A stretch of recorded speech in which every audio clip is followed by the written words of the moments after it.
ब्राह्मण क्लास के इतिहास के सबसे इम्पोर्टेंट जो चैप्टर होता है ना, वो होता है हड़प्पा सभ्यता। इस सभी पाठों का मतलब एक प्रकार के दादा होता है। मतलब सबसे ज्यादा क्वेश्चन ऑब्जेक्टिव चाहे सब्जेक्टिव पूछे जाने वाला क्वेश्चन यही होता है, मुगल दरबार को यदि छोड़ दिया जाए तो यहाँ से क्वेश्चन अच्छा खासा आता है ऑब्जेक्टिव। तो इसमें हम पूरा हड़प्पा सभ्यता का ऑब्जेक्टिव क्वेश्चन बताने वाले हैं 44 प्रश्न। ये सभी 44 कहीं न कहीं पिछले बोर्ड में आ चुका है और आने की संभावना है। 2025 के लिए एकदम इंपॉर्टेंट क्वेश्चन हो सकता है।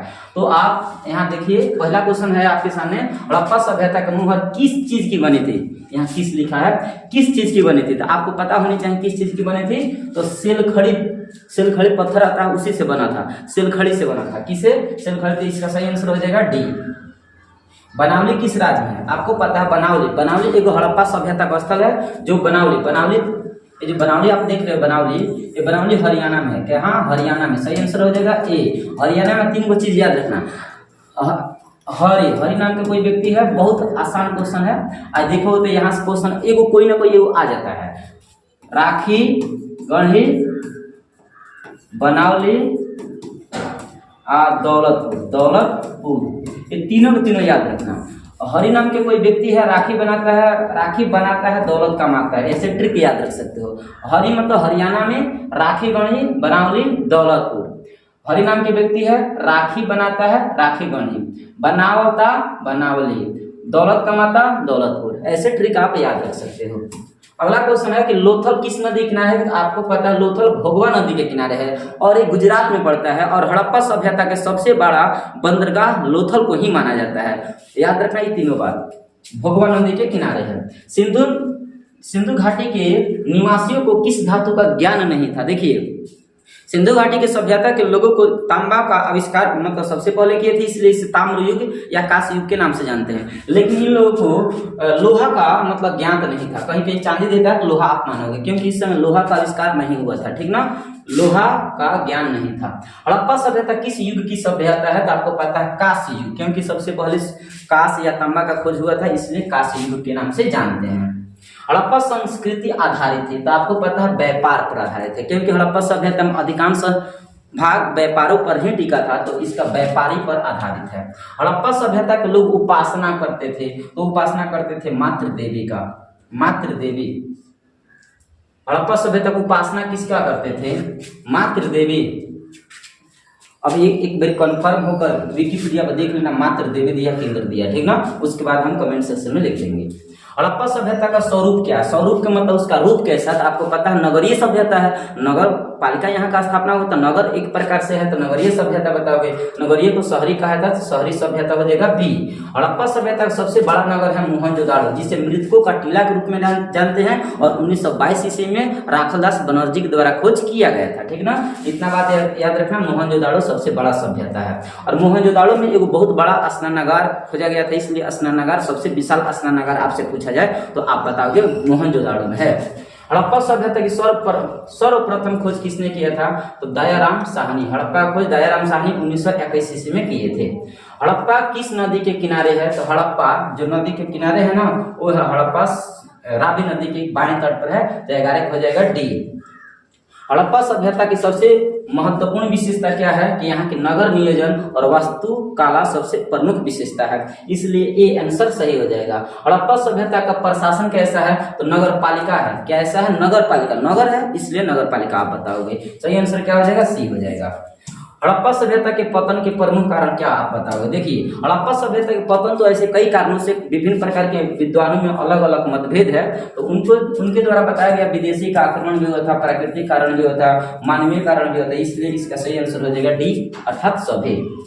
अगला क्वेश्चन आपके सामने है कि हड़प्पा सभ्यता के स्थल से स्त्री के गर्भ से पौधा निकलता हुआ प्रतीत होता है, ये कहाँ से? स्त्री के गर्भ से पौधा निकला हुआ, ये साक्ष्य किस स्थल से मिला है? तो हड़प्पा से मिला है। कहां से? हड़प्पा से मिला है।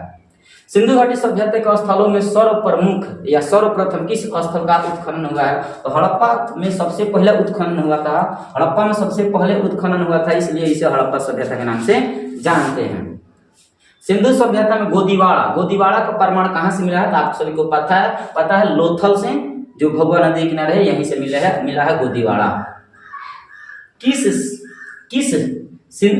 यहाँ लिखा है किस सिंधु स्थल से सूती कपड़े के साक्ष्य मिले हैं। देखिए सूती कपड़े के जो साक्ष्य मिले हैं ना वो मिले हैं मोहनजोदाड़ो से, जिसे मृतकों का टीला कहते बहुत बड़ा शहर है, तो मोहनजोदाड़ो से मिला है सूती के कपड़ा। मोहनजोदाड़ो का उत्खनन किसने किया था? उत्खनन किया था कौन? BRD बनर्जी, मतलब राखल दास बनर्जी। सी आंसर सही हो जाएगा। मोहनदास नहीं लिखा है, मोहनजोदाड़ो भी अंग्रेजी में पढ़ सकते हो। मोहनजोदाड़ो किस नदी के किनारे बसा हुआ था? आपको पता है सिंधु नदी के किनारे। कहाँ बाबू? सिंधु। तो सिंधु नदी हो जाएगा। आपका सही आंसर क्या हुआ? ए होगा। ओके, अगला क्वेश्चन, मोहनजोदाड़ो किस भाषा का शब्द है? आप सभी को पता है मोहनजोदाड़ो सिंधु नदी के किनारे है और यहाँ की जो भाषा बोला जाता है ना वो सिंध, यहाँ लिखनी चाहिए सिंध भाषा। तो सिंध भाषा पाकिस्तान के जो सिंध प्रदेश है ना, तो वहाँ के लोग सिंध भाषा बोलते हैं, याद रखना।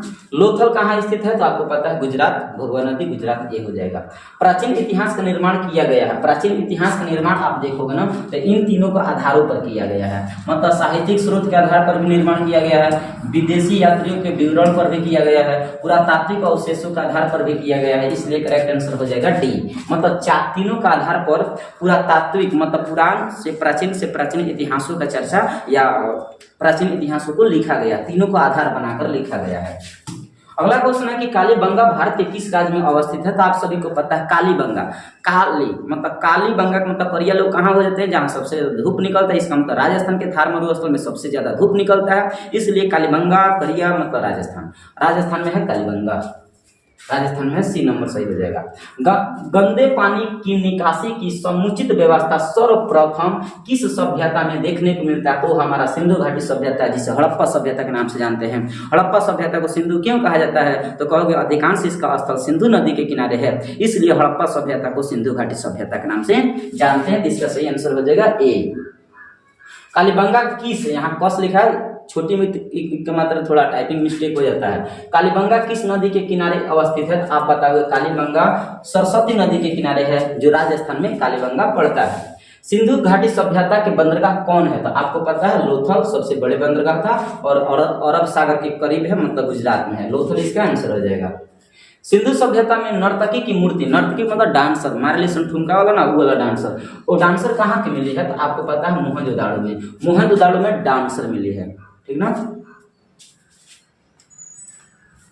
अगला, सिंधु सभ्यता का किस देश के साथ व्यापारिक संबंध नहीं था? देखिए चीन के साथ तो व्यापारिक संबंध नहीं था। किस देश के साथ व्यापारिक संबंध नहीं था? देखिए चीन के साथ व्यापारिक संबंध नहीं था, बाकी तीनों के साथ व्यापारिक संबंध होता था। सिंधु वासियों के प्रमुख देवता कौन थे? तो पशुपति महादेव, ठीक ना, पशुपति महादेव प्रमुख देवता माने जाते हैं। सिंधु घाटी सभ्यता का कौन सा स्थल मृतकों का टीला कहलाता है? ये होता है मोहनजोदाड़ो, तो मृतकों का टीला कहा जाता है, मोहनजोदाड़ो को कहा जाता है। सिंधु घाटी सभ्यता का कौन सा स्थल संघ, मतलब ये कहता है सिंध का बाग कहलाता है। क्या लिखा है? सिंध, यहाँ मिट गया। सिंध का बाग किसे कहते हैं? तो मोहनजोदाड़ो को कहते हैं। सिंध के बाग किसे कहते हैं? मोहनजोदाड़ो को।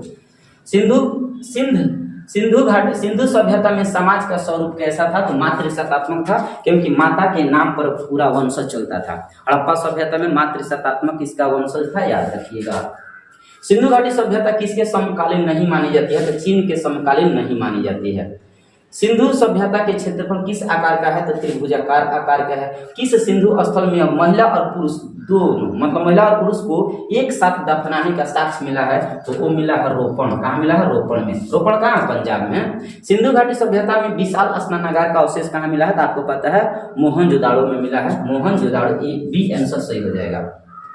सिंधु घाटी सभ्यता की जुड़वा राजधानी किसे कहते हैं? तो आपको पता है हड़प्पा और मोहनजोदाड़ो को जुड़वा राजधानी कहा जाता है। इसका सही आंसर कौन हो जाएगा? सी, हड़प्पा और मोहनजोदाड़ो को जुड़वा राजधानी कहा जाता है। राखल दास बनर्जी को मोहनजोदाड़ो के अवशेष कब मिला? तो 1922 ईस्वी में मिला। हल से जुते हुए खेत के साक्ष्य कहाँ मिला है? कालीबंगा में, जो राजस्थान में पड़ता है।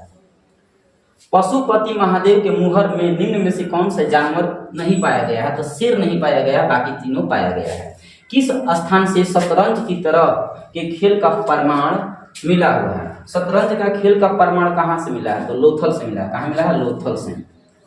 राय बहादुर दयाराम साहनी, मतलब इनके उनको दयाराम साहनी भी कहा जाता है। दयाराम साहनी ने कहाँ उत्खनन करवाया था? तो हड़प्पा में 1921 ईस्वी में कराया था। मोहनजोदाड़ो की खोज 1922 में किसने किया? तो राखोदास बनर्जी ने किया था। इस प्रकार ये सब के सब ऑब्जेक्टिव क्वेश्चन हुआ, ऑब्जेक्टिव क्वेश्चन, ठीक ना।